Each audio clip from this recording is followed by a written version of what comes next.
Olá, sonhocas! Tudo bem com vocês? Eu sou o Zank. E eu sou o Tomazini. E você já ouviu a expressão não deixe a peteca cair? Caso você tenha ouvido, você está ficando velho. Ou quem disse para você é que já ficou.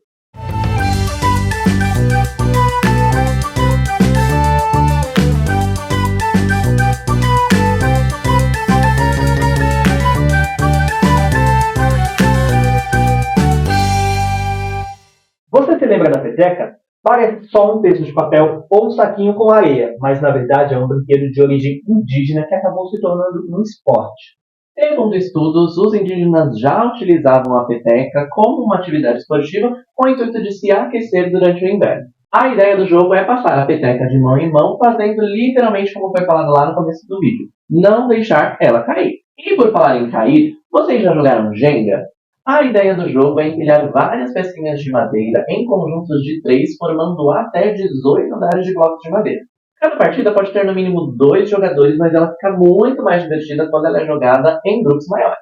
A ideia do jogo é que cada jogador retire uma pecinha da torre sem deixar ela cair e devolva no topo da torre. Lembrando que conforme a regra do jogo, você só pode colocar uma mão na torre, não pode usar as duas para retirar a peça. Para deixar ainda um pouco mais animado, você pode escrever nas pecinhas prendas, desafios que o jogador ou que todo mundo tem que fazer depois de retirar aquela peça.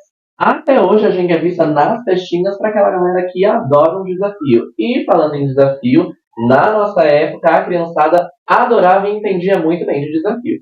A gente adorava montar aquelas bolinhas feitas com várias pecinhas. Quebra-cabeças de 50, 100. Quanto mais peças, mais desafiador era e mais gostoso era de se fazer. A gente montava casinhas com aqueles cubinhos coloridos, montava castelos com cartas de baralhos e até com prendedores de roupas, e também se desafiava a montar um cubo mágico. Você já teve um? Já conseguiu resolver alguma vez? Você sabia que existem competições para a solução de cubo mágico e que existem vários tipos de cubos? Pois é, eu sempre tentei, mas não me lembro de até hoje ter conseguido resolver algum cubo mágico. A criançada lá da minha época desmontava e montava as pecinhas e dizia que tinham solucionado, e a gente fingia que acreditava. As crianças de hoje em dia até gostam de ficar bastante jogando joguinhos de celular ou em videogame, mas elas não sabem o que é passar a tarde inteira entrando e saindo por canos, pegando cogumelos, pontos de interrogação, pegando estrelinhas ou quebrando tambores e catando bananas nas fases de gelo, fogo e água. Aliás, se tem uma coisa que elas nunca vão saber, é o nervoso que era ficar soprando as fitinhas ali no Super Nintendo. E falando em games, eu sei que vocês aí, crianças dessa geração, são craques no Nintendo Switch, no PlayStation 4 e 5, mas vocês não fazem ideia do que eram os joguinhos Aquaplay que a gente tinha. Eram jogos de água que consistiam na gente colocar argolinhas em algumas estruturas que tinham ali e tinham das mais variadas. Tinham cesta de basquete até golfinhos. Outro muito legal que inclusive vinha nas tampinhas dos vidrinhos de bolinhas de sabão eram aqueles mini labirintos que você tinha que manobrar para que a bolinha caísse dentro do buraco lá no centro. E tinha os mini pinballs que eram febre naquela época. E o que dizer dos minigames com joguinhos de carrinhos, joguinhos da cobrinha, Tetris. E o sonho de toda criança naquela época era ter um bichinho virtual, o famoso Tamagotchi. Os Tamagotchis eram um pequeno aparelho em que as crianças tinham que cuidar do seu bichinho virtual, dar comida, dar banho, levar para passear. Era como se fosse o popular Pou, que também já se tornou antigo, se a gente for parar para pensar. E se você tivesse ido em algum aniversário dos anos 90, teria visto que os saquinhos surpresa eram o ápice da festa. Neles vinham vários doces além de brinquedinhos, como carrinhos, aviões, línguas de sogra e um dos mais divertidos, que era um cachimbo com uma bolinha, que você tinha que ficar soprando e não deixar a bolinha sair do cesto.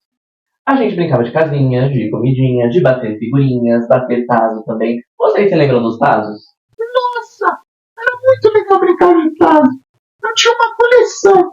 Tinha os holográficos, os que brilhavam no escuro, tinha os que se encaixavam no alto. Quantas vezes eu fui morder um salgadinho e na verdade era um tazo. Os meus preferidos eram os dos Looney Tunes.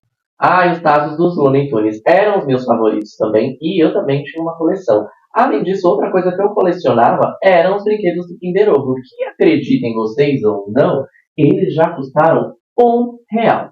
E parecidos com os brinquedos do Kinder Ovo, tinham também os Geloucos, que eram mini ETzinhos que brilhavam no escuro. A gente brincava de dominó, de dama, de xadrez, de pega-varetas, vai e vem, ioiô e outras brincadeiras mais radicais, como pé de lata, perna de pau e bolinha de bate-bate, que só de lembrar eu já sinto dor aqui nas minhas mãos. E tinha umas brincadeiras de rua, como bolinha de gude, peão, pega-pega, pular corda, esconde-esconde, duro mole. E quem é que nunca ralou o joelho ou arrancou um tampo do dedo ao descer a rua com o carrinho de rolimã? Taca-lhe pau nesse carrinho, Marcos! Taca-lhe pau, Marcos! Olha, eu sinto muita falta dessa época. Qual era o seu brinquedo e brincadeira favorita? De brinquedo eu gostava muito dos Tazos e gostava muito do bichinho virtual também. E adorava ficar lá na rua ou aqui embaixo do condomínio brincando com os meus amigos de esconde-esconde, pega-pega, todas essas brincadeiras de rua. E você? Eu adorava os minigames, e quando você comentou sobre soprar a fita, me bateu uma nostalgia dos jogos do Mario e do Donkey Kong. Pois é, gente. Olha quanta coisa legal a gente compartilhou aqui com vocês. Então deixem aqui nos comentários quais brincadeiras e brinquedos favoritos de vocês quando vocês eram crianças. Então, se inscreve no canal, deixa o seu like, ativa o sininho para não perder nenhum vídeo do nosso canal. E não esquece de compartilhar com seus amigos para que mais sonhocas venham aqui pro canal. Tchau! Tchau!